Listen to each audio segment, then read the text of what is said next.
font excellemment et qui s'en occupent très très bien. Mais il y a des gestes de base quand même que tout le monde, à mon sens, même sans être médecin généraliste ou autre, on devrait connaître. On devrait savoir sauver des situations du genre arrêt cardio-pulmonaire. Alors je passe la parole au professeur Noussair. Merci, monsieur. Merci, madame.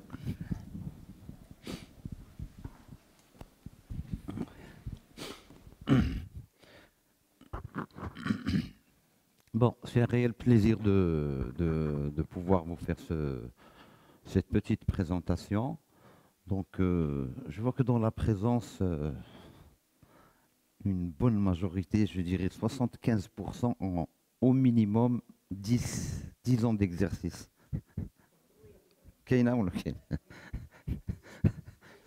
J'ai dit au minimum 10 ans d'exercice. 10 ans d'exercice.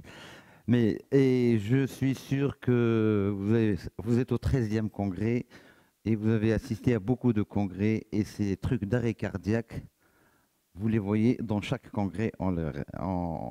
Vous assistez à chaque congrès à ces problèmes d'arrêt cardiaque, cette réanimation cardio-pulmonaire. C'est très utile parce que ça nous permet de nous recycler, ça nous permet de maintenir ce que nous avons appris dans ce sens et de le mettre toujours à jour. Donc ce n'est pas une perte de temps, tout le contraire, c'est utile. Et le problème que ceci pourra poser, c'est dans votre exercice, en médecine de ville, dans un cabinet et tout ça, tout se passe bien, mais le problème, c'est l'imprévu, quelque chose qui arrive de façon imprévue. D'accord ? Et il faut savoir la gérer. C'est ça l'objectif de tout ça, étant de développer des réflexes et avoir constamment des réflexes et des raisonnements d'esprit pour, quand on tombe dans des situations pareilles, du moins, on sait quoi faire. Un petit ABC, un petit minimum de choses qui peut aider et soyez sûr que ça aide beaucoup. Hein. C'est très, très capital. Donc, moi, je suis au service des urgences de l'hôpital Cheikh Khalifa. J'ai plus de 20 ans d'exercice dans les urgences, toute une carrière de garde. Donc, des cas comme ça, j'en vois et j'en vois. Des convulsions, j'en vois et tout ça. Donc, on a pris l'habitude de faire tout ça et c'est une riche expérience. Et donc, le problème de la réanimation cardio-pulmonaire, c'est l'arrêt cardiaque, la survenue brutale d'un arrêt cardiaque. C'est ça ce qu'il faut savoir gérer. Et c'est un grand problème. Alors, il faut toujours savoir comment agir. Donc, si vous vous rappelez, cette dame est décédée dernièrement, dans un événementiel, à l'entrée d'un terrain de foot, match de foot, dans une bousculade. Je ne vous dirai pas est-ce qu'elle est morte d'un arrêt cardiaque ou d'un problème respiratoire. De toutes les façons, c'est une bousculade et elle est décédée, la pauvre, mais si on raisonne, on réfléchit, on va voir qu'il y a une défaillance dans tout le système de prise en charge. Donc, apporter secours à un moment bien déterminé à cette dame, c'est là où il y a les failles. Et donc, c'est pour ça qu'il faut savoir toujours agir et toujours le public, que ce soit un personnel de santé, que ce soit le public tout court, un citoyen lambda doit savoir se comporter dans des situations pareilles. Donc, si on fait un retour sur l'image, les défaillances du système, pourquoi? C'est une mort évitable qui aurait pu être évitée si tout était organisé, si les secours étaient sur place, si tout était organisé, on aurait pu sauver cette dame. Donc, si on fait une analyse de la situation, donc il y a une absence de respect des règles de sécurité. Donc c'est un événementiel. Il faut que la sécurité soit organisée. Il faut qu'il y ait de l'ordre, notamment à l'entrée des terrains ou dans des terrains. Donc il faut qu'il y ait de l'ordre. Il faut que les responsables mettent de l'ordre. Il faut que le citoyen soit éduqué à ce genre de choses. Et ça fait partie de la citoyenneté. Et donc, le public n'est pas formé à ce problème de gestes de secours, par exemple, et les gestes de secours doivent être initiés même à l'école, à partir de l'école primaire. Nous devons enseigner à nos enfants les gestes de secours, de premier secours. Il n'y a pas de SAMU-SMUR à proximité. C'est un événementiel, donc on doit avoir une équipe de SAMU-SMUR en fonction du nombre de personnes, du nombre de publics. On doit avoir des unités dispatchées dans tout l'endroit où il y a l'événementiel pour intervenir justement au moment opportun.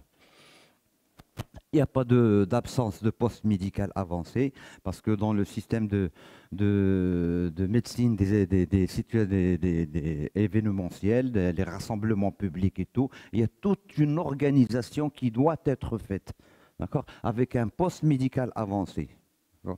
Bon, chez nous, ce qui est encore actuellement, le basket mais on ne pense pas à un problème pareil. Donc un poste médical avancé. Le défibrillateur, parce que la présence d'un défibrillateur est une vie sauvée, assez souvent. Et il faut que ça soit dispatché un peu partout. Donc tout ça, c'est un système d'organisation qui doit être, et il est du ressort des autorités publiques, il est du ressort de nos décideurs d'organiser tout ça et de former les gens dans ce sens. Bien sûr, il y a une absence de stratégie de régulation. Tu as beau appeler au téléphone, tu m'as prêté. Voilà. Il faut dire les choses telles qu'elles sont. Hein. Et il y a absence, même dans les structures d'urgence, le sapeur-pompier qui le périmètre, c'est-à-dire le dispensaire tel ou l'hôpital tel.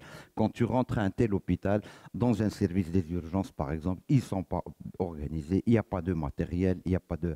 Allez, vas-y voir, est-ce que tu vas trouver un réanimateur ou un urgentiste? Donc, notre système, on le connaît bien, mais bon, malheureusement, donc, nous devons toujours parler de ça à chaque fois que nous avons l'occasion de parler, à chaque fois.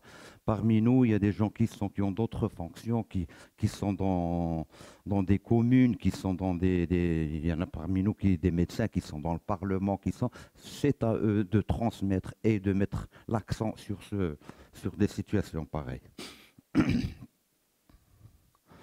Donc, tout ceci nous amène à réfléchir et à imposer des obligations. Ce n'est plus des recommandations, ça doit être des obligations, ce qui doit être sur place. Dans les grandes manifestations, il faut une sécurité renforcée. D'accord ? Il faut une formation du grand public au premier geste du secours. Comme on a dit, il faut que ce soit à l'école, initier les enfants à l'école. Déjà, si nous les mettons dans ce circuit à partir de leur école primaire et qu'on leur apprend, c'est des réflexes développés et ils vont avoir cette culture de geste de premier secours. Il faut le déploiement stratégique d'unités de SMUR. C'est-à-dire que si vous donnez la réanimation pulmonaire de base et que vous lancez l'appel, bah écoutez, en maximum un quart d'heure, il faut qu'une unité de SMUR soit à vos côtés pour prendre le relais et continuer ce que vous avez déjà démarré. Et dans les événementiels, il faut qu'il y ait une unité spécialisée pour la couverture médicale en fonction du nombre de publics, du nombre de personnes présentes, en fonction du public, en fonction de l'étendue de la place de l'événementiel. Il faut que ça soit structuré, organisé pour pouvoir faire intervenir dans les moments opportuns. Et à tout rassemblement, il faut qu'il y ait des ambulances médicalisées, donc c'est des unités de SMUR médicalisées qui, à l'appel, ils se déclenchent rapidement, le vecteur, il arrive immédiatement au lieu. Et la politique de défibrillateur, il faut que ça soit une politique, c'est-à-dire répartie un peu partout dans les endroits où il y a le grand public, comme le système des bouches d'incendie. Vous allez dans des endroits, il y a bouches d'incendie, bouche d'incendie, il faut que ça soit une politique un peu dans ce sens. Une obligation, une exigence, il faut que ça soit partout. Et même maintenant, actuellement, avec la digitalisation, tu trouveras dans le smartphone, tu vas chercher défibrillateur, il va t'indiquer l'endroit. Défibrillateur va le prendre. C'est faisable, hein. Il faut qu'il y ait des volontés. C'est un problème de volonté. C'est un problème de volonté. Et dans notre pays, le financement de tout ça, c'est pas ce qui manquerait. Il faut qu'il y ait des volontés pour pouvoir faire... on construit des choses énormes et le B.A.B.A. quelqu'un Et là, l'intérêt, il faut qu'il y ait une régulation idoine qui couvre tout le territoire, toute la ville ou tout le département, une seule régulation qui oriente, qui reçoit tous les appels et elle oriente, elle déclenche les vecteurs nécessaires selon leur proximité de l'endroit où il y a l'événement, où il y a eu l'incident. Et cela, c'est un peu le ressort de la spécialité de médecine d'urgence. Donc, il va falloir développer, il faut qu'on ait des urgentistes partout. Il faut que dans toute structure d'urgence, il faut qu'il y ait des urgentistes qui gèrent des services pareils. Dans toutes les structures de SMUR, dans toutes les SMUR et tout ça, il faut qu'il y ait des urgentistes. L'ambulance médicalisée, le SMUR doit se déplacer avec un médecin urgentiste parce que dans la médecine d'urgence, c'est à force d'exercer et à force d'apprendre.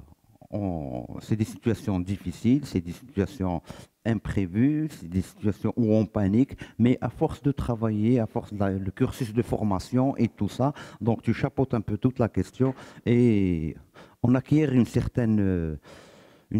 certain savoir-faire pour gérer des situations pareilles. Donc, les gestes d'urgence. Pourquoi c'est important? Quand on en a parlé, c'est capital. Alors, il faut savoir que 40 000 à 50 000 personnes meurent d'un arrêt cardiaque. Dans ce bled, hein, ici, au Maroc. Hey. Ouais,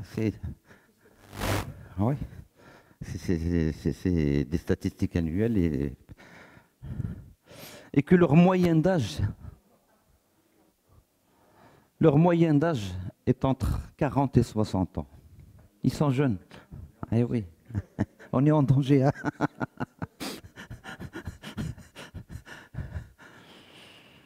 Que 80% des arrêts cardiaques surviennent à domicile, dans le domicile ou sur un lieu de travail. Oui. Un défibrillateur et avoir un médecin de travail, avoir tout ça, oui. Oui. C'est obligé sur papier, mais quand tu viens vérifier, tu ne trouves pas. C'est ça notre problème. On a les textes de loi, on a tout ce qu'il faut, mais on ne contrôle pas ce qu'il... Oui. Devant un arrêt cardiaque, nous avons 4 minutes pour sauver un patient. Au-delà de 5 minutes de no flow, c'est-à-dire pas de circulation, le cerveau est grillé, ça ne sert à rien d'aller faire. Tu vas récupérer, comme on dit, un légume. Alors, et là, c'est un corps que tu vas récupérer, mais sur le plan cérébral, c'est foutu. Et on a 5 à 7% de chances de survie dans des situations pareilles. Par contre, si il y a lieu de faire une défibrillation et qu'elle est faite précocement, on a 60% qu'on peut. Ouais. Tout l'intérêt de la défibrillation automatique. Et malheureusement, l'arrêt cardiaque survient devant 70% de personnes. Dans 70%, il y a une tierce personne qui voit l'arrêt cardiaque, qui assiste à l'arrêt cardiaque, au moins une. Donc, si nous formons ces 70%, ils nous seront d'un intérêt capital. Ils vont nous sauver la vie. D'accord. Et oui, les 70% des témoins qui sont présents, s'il a une formation de base, hein, quelque chose de base, il saura faire une réanimation cardiologique, au moins, il va sauver. Au moins, tu sauras que tu as pu faire quelque chose, mais si tu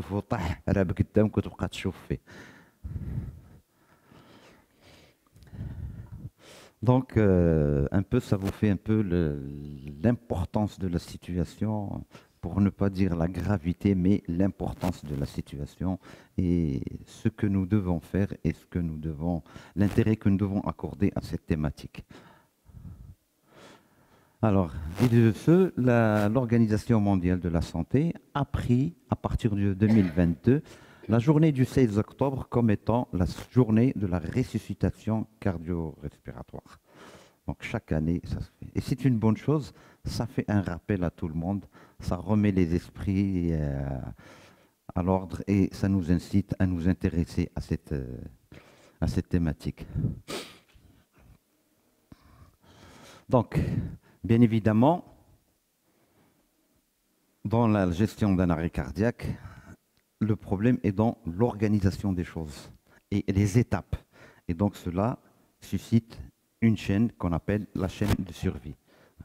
La chaîne de survie, initialement, elle avait commencé par 4 maillons. Maintenant, elle est arrivée à 6. Pour vous dire que le développement et les recherches sont toujours d'actualité et on développe à chaque fois qu'on peut apporter du nouveau, on le fait. Donc, la première des choses, devant un arrêt cardiaque, cardio-respiratoire, c'est l'alerte. Parce que, pourquoi l'alerte? Il faut alerter pour avoir de l'aide, pour avoir les secours qui vont arriver, parce qu'à partir de ce moment où vous allez lancer l'aide, vous allez vous retrouver dans le bain d'une chaîne et vous n'aurez plus le temps d'appeler quelqu'un d'autre. D'accord? Après, c'est le massage cardiaque, c'est les compressions thoraciques. Les compressions thoraciques, c'est justement pour essayer de redémarrer le cœur et essayer de maintenir une circulation et une respiration. Voilà l'intérêt. Voilà l'intérêt. Donc, c'est le problème de la circulation. Et bien évidemment, à portée de main, si vous l'avez, la défibrillation précoce, rapide, quand le rythme est choquable, elle est d'un intérêt capital. Viennent ensuite, quand les secours vont arriver, ou si vous-même vous faites partie des secours, donc la réanimation cardio-pulmonaire spécialisée, d'accord, qui va utiliser les médicaments, qui va utiliser tout le nécessaire en vue de récupérer, ressusciter le patient. Une fois récupéré le patient et tout, il y a ce qu'on appelle, après récupérer un arrêt cardiaque, il y a le post-arrêt cardiaque, d'accord? Il faut le suivre pour qu'il ne refasse pas un arrêt cardiaque et tout. Donc il faut un soin post-arrêt cardiaque et par la suite, on ne va pas le lâcher dans la nature. Vous êtes son médecin traitant, vous êtes son médecin de famille. Vous vous dites, il va falloir l'accompagner, il faut le réhabiliter, il faut le suivre tout le temps.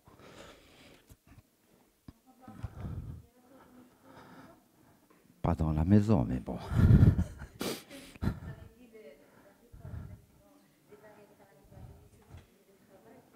Oui, mais bon, dans les endroits où il y a une agglomération assez importante, un quartier ou tout ça, normalement la politique, donc la politique de ville voudrait que des défibrillateurs soient apportés, cartographiés. Voilà. Vous habitez tel quartier, vous saurez. Vous avez votre cabinet dans tel quartier, vous saurez l'endroit le plus proche pour un défibrillateur semi-automatique.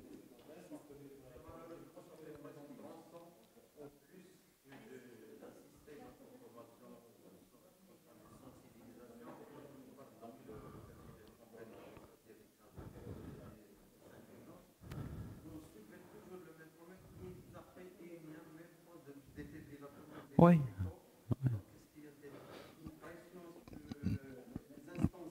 Oui. C'est le problème des décideurs et des sociétés savantes qui imposent. On va aller construire un immeuble, on va pas penser à acheter un défibrillateur.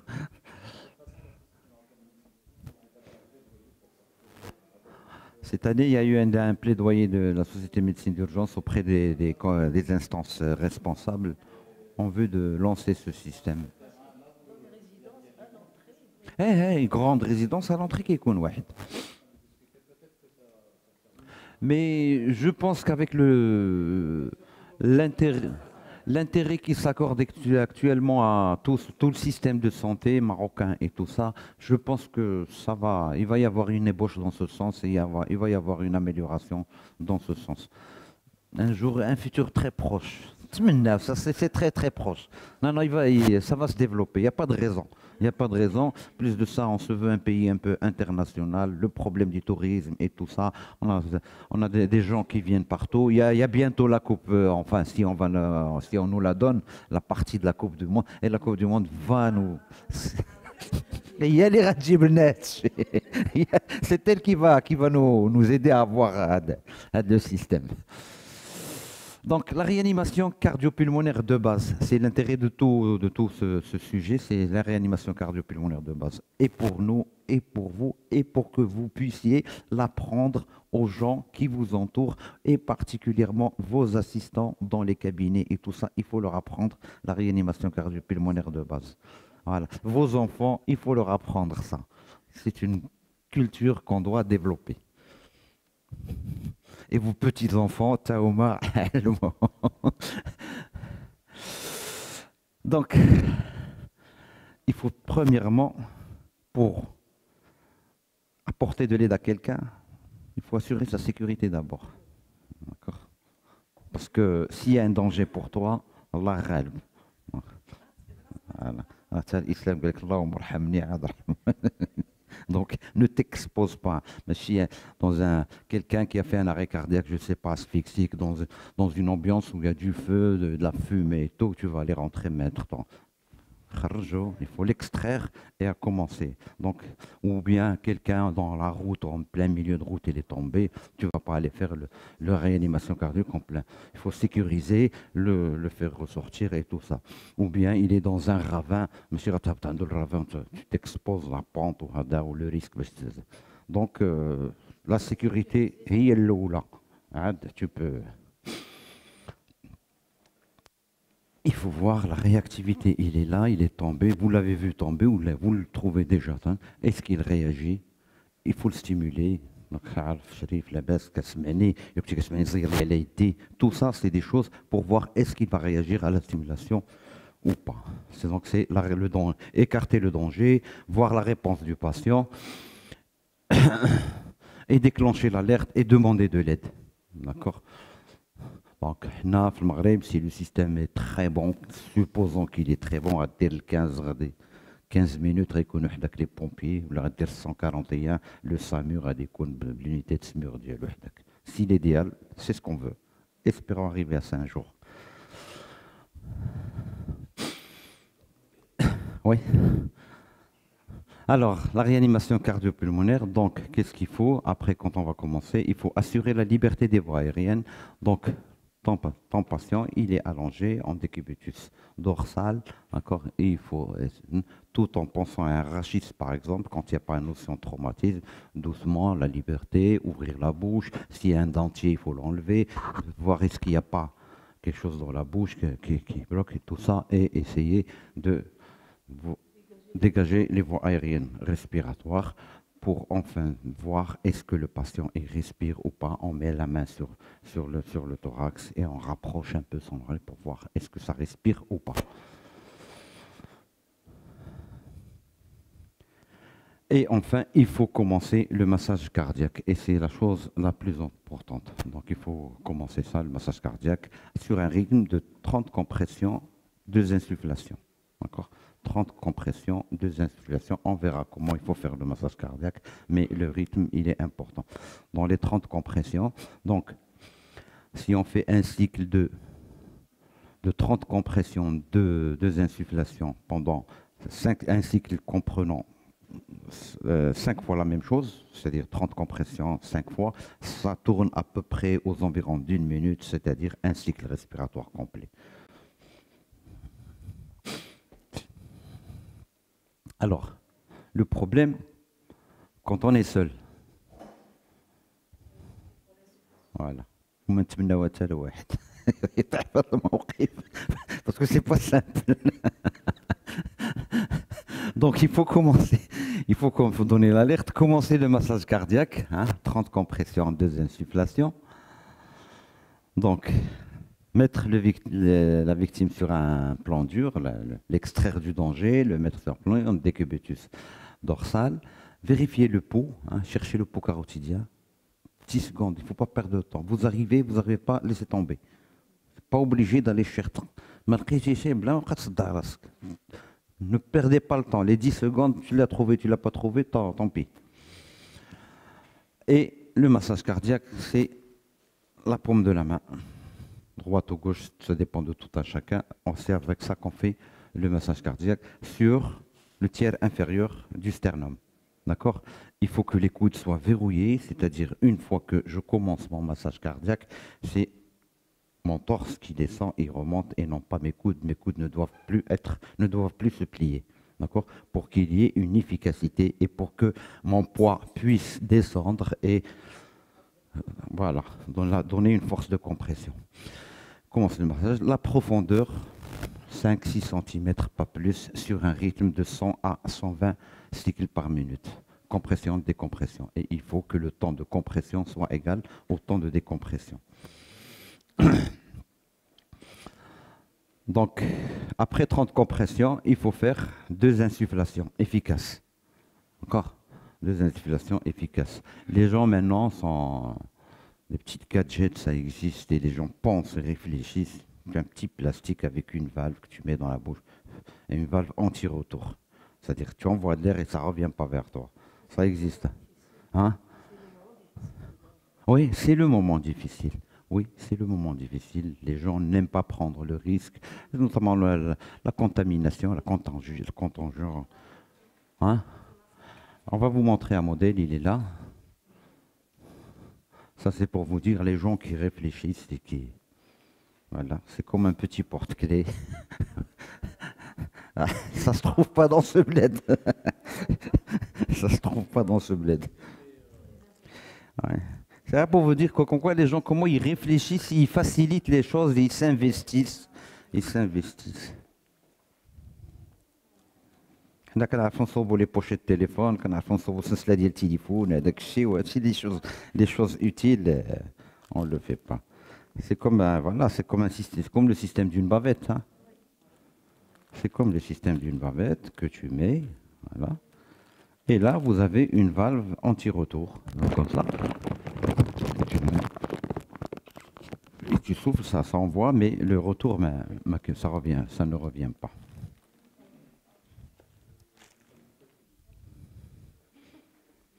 Oui, madame.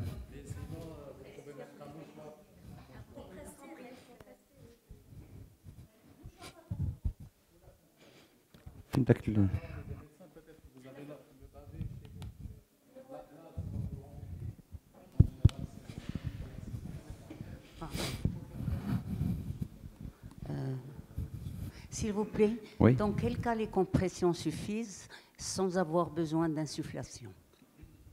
Sans avoir besoin d'insufflation. Ouais. Normalement, la compression, c'est pour justement avoir une circulation.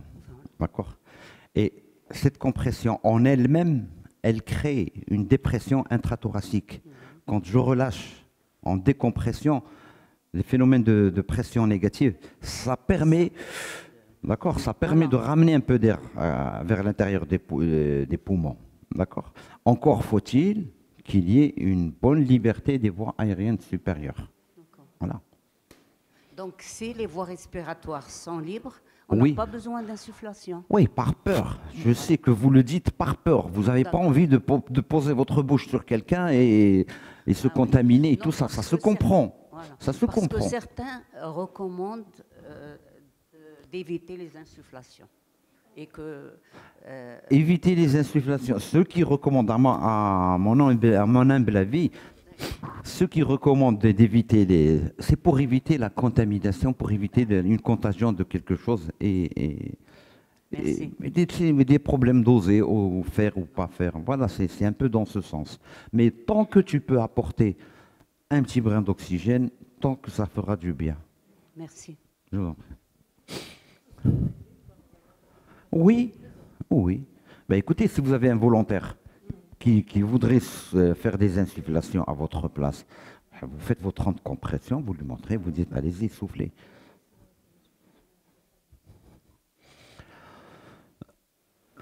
Et le massage cardiaque, il ne faut jamais l'arrêter. Quand vous êtes fatigué, ou normalement quand il y a l'aide, au bout de 5 séries de 30 compressions, il faut passer la main à quelqu'un d'autre parce que l'efficacité va diminuer et vous allez vous fatiguer. Vous ne serez pas efficace. D'accord? Des fois, tu vas dans des situations, tellement on veut apporter, on veut sauver, et tu trouves quelqu'un qui est en train, il n'arrête pas le massage. Mais avec le temps, il va se fatiguer. C'est pour ça qu'il faut qu'il cède la main. Tu ne peux pas faire plus. Tu ne peux pas être efficace au-delà d'une série de 30, de 5. Voilà, 5 fois 30. Tu ne seras pas efficace par la suite. Ça va diminuer, l'efficacité va diminuer.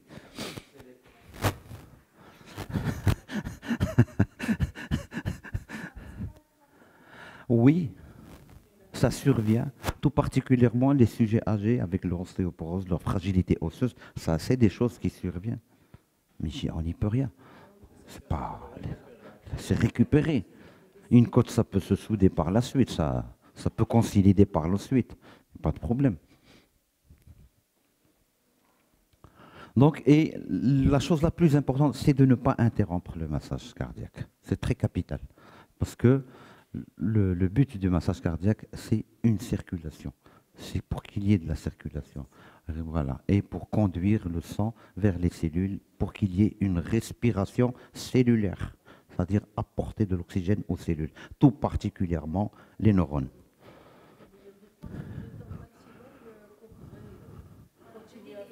Ah, il y a une limite. À toute chose, il y a une limite. Même une vie a une limite, madame.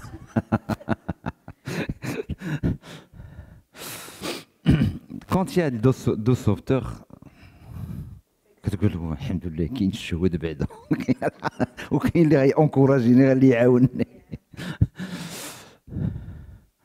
Donc, le second, bien sûr, c'est lui qui va s'occuper de l'appel, de l'alerte. D'accord? Vous, devant un arrêt cardiaque, vous plongez directement sur le massage cardiaque et tout. Lui, il va s'occuper de l'alerte. Il va chercher un défibrillateur s'il le trouve. D'accord? Écoutez, vous pourriez être en Europe, des vacances en Europe, et vous tombez dans une situation pareille. Vous allez chercher un défibrillateur, vous l'allez trouver. Vous allez faire le 15, il va être à 15 minutes à côté de toi. Donc, autant connaître ces choses. Donc, il faut le second, il va chercher le défibrillateur, il faut commencer le massage cardiaque, il faut compter à haute voix. 1, 2, 3, 4, 5, etc., etc., sur un même rythme. Autant je descends, autant je monte, avec des coudes verrouillés et tout ça. Et lui, il va compter à partir de la 5e série, il va se préparer pour vous relier. Tu lui dis à la 5e, prépare-toi pour... Et le second sauveteur, il prend la tête et il assure la ventilation. D'accord? Il va vous faire les insufflations et tout ça. Et se relayer après 5 cycles. D'accord? Ne pas interrompre le massage, c'est le même principe, il ne faut pas interrompre le massage jusqu'à l'arrivée des secours. Quand il y a un défibrillateur, donc c'est l'aide qui va l'installer et il va analyser, le défibrillateur va commencer l'analyse et on verra par la suite les événements. Alors, la défibrillation, voilà, il faut l'appliquer et suivre les consignes. Tout heureusement, la technologie et le bon Dieu a bien fait les choses. ما تصدعش راسك هو كياناليزي هو كيخدم هو كيقول لك انت غير تو اكزيكوت مهنيك من المشاكل ما تقرا لا طراسي لا حتى حاجه حطوه هو غيقول لك اش دير. N'importe qui, il est fait pour le public, dans les lieux publics. D'accord? On verra tout à l'heure une petite démonstration. Donc, il analyse la position des patchs. Moi, c'est très indiqué. Il faut suivre la chose à la lettre. D'accord? Maintenant, aujourd'hui, on est esclave de nos téléphones, on est esclave, on dit, fais l'application et tu suis, appuie sur ça, appuie sur ça. On a pris le rythme, on a pris, donc, lui aussi, c'est la même chose, il faut le suivre. Il faut faire ce qu'il dit. Quand il va vous dire écartez-vous, écartez-vous, touchez pas le malade, touchez pas le malade.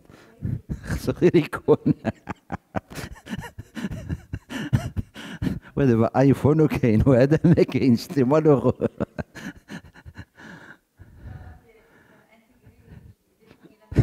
L'iPhone, ça peut venir un jour, on ne sait jamais. Hein. Voilà, vous savez, les défibrillateurs, la position des patchs, comment ils sont collés, donc c'est très simple, et c'est lui qui analyse et tout. Quand un rythme est choquable, il va vous dire rythme choquable, préparez-vous. Donc il y a des défibrillateurs automatiques, c'est-à-dire que c'est lui, il vous dit de ne pas toucher le patient, et c'est lui qui choque immédiatement, c'est lui qui prend l'initiative de choquer. Et il y a des défibrillateurs qu'on appelle les semi-automatiques. D'accord? C'est lui qui vous demande d'appuyer sur le bouton pour déclencher. toute façon, il faut le suivre. Alors, il y a un algorithme, donc devant un arrêt cardiaque, absence de réponse, il ne répond pas. La respiration est absente, il ne respire pas, ou bien il est en train de gasper. Donc, il faut appeler le secours, lancer l'alerte. Imaginez bien, ça doit déclencher tous vos réflexes. Lancez l'appel, appelez le secours, cherchez l'épaule et 10 secondes, comme je vous ai dit, vous n'arrivez pas à trouver, ne vous cassez pas la tête. Ça nous arrive des choses comme ça. Je m'en fous. Il n'y a qu'un impôt faible. Il faut uniquement, donc, impôt faible, assurer une insufflation, d'accord, et vérifier encore le pouls. Il a un pouls, donc il n'est pas complètement, c'est pas un arrêt complet.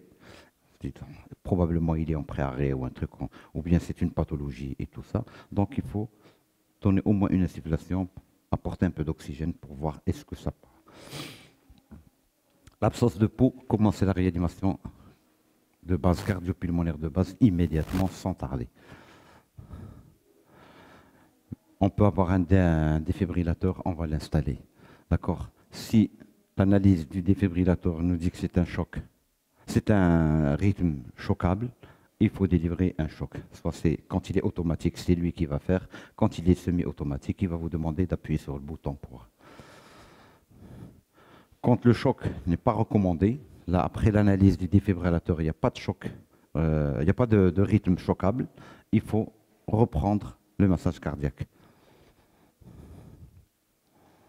En pédiatrie, il y a des petites particularités pédiatriques. Donc, commencer le massage cardiaque, c'est le même rythme, 30 avec 2 insufflations, ou bien 15 des 2 insufflations. Quand il y a 2 personnes, vous faites 15 décompressions, 2 insufflations. Quand vous êtes seul, ben vous allez pour les 30. Parce que le problème chez l'enfant, en pédiatrie, généralement, les arrêts cardiaques sont post-anoxiques. C'est un problème d'anoxie. D'accord? Donc, il faut chercher. Pour ça que la liberté, voir est-ce qu'il n'y a pas quelque chose, il n'y a pas quelque chose qui bloque la respiration ou un truc. Généralement, en pédiatrie, les enfants, c'est anoxique. C'est pas un problème cardiaque, un trouble de rythme ou un truc qui a fait un arrêt subi. Oui. C'est un corps étranger qui bloque la respiration et donc.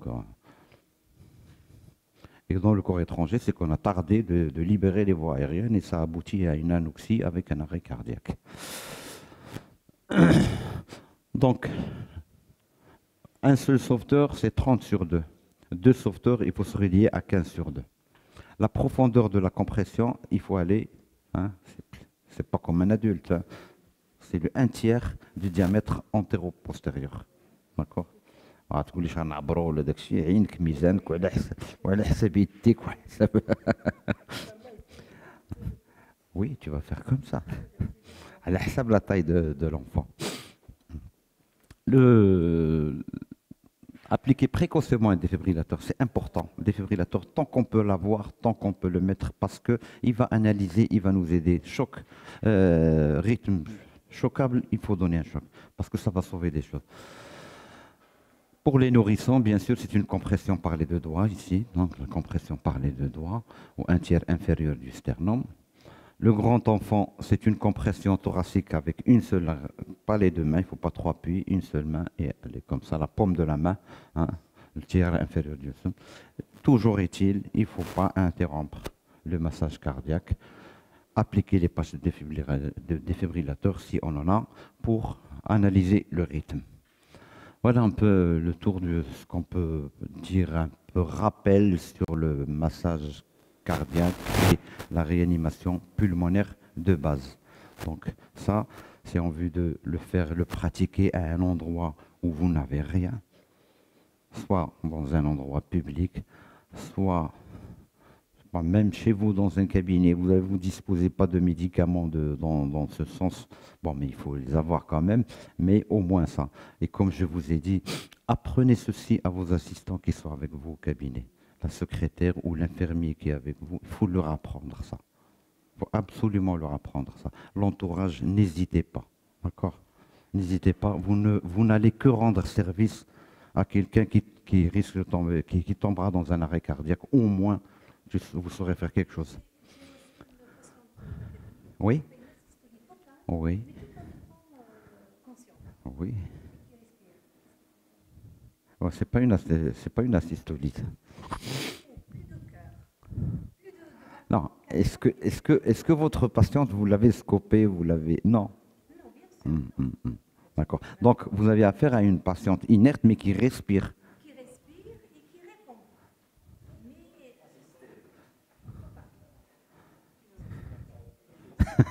Parce qu'on ne peut pas parler. Quand je l'ai mise sur la table, c'est à ce moment-là que le problème s'est produit. C'est-à-dire qu'il y a une compression. Non. Je l'ai fait moi-même à l'hôpital. C'est une erreur. Pourquoi? Oui, mais pourquoi une erreur de l'avoir? Oui, mais vous étiez devant le fait accompli. Oui. Bon, encore heureux que...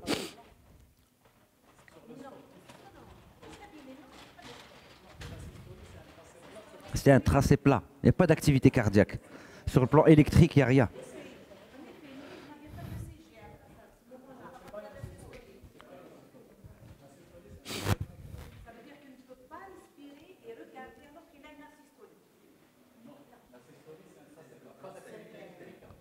C'est-à-dire que le cœur, il ne bouge pas, il ne se contracte pas, il est plat. Il ne se contracte pas, il n'y a pas d'activité électrique. Donc, comment voulez-vous qu'il puisse...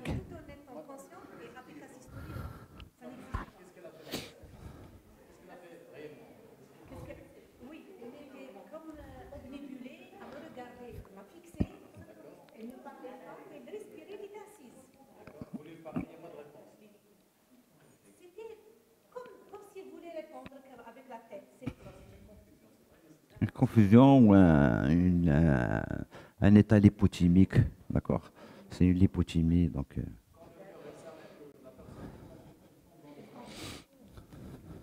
Et l'arrêt respiratoire, dans l'arrêt cardiaque comme ça, l'arrêt respiratoire, il est imminent, hein, il va venir tout de suite après.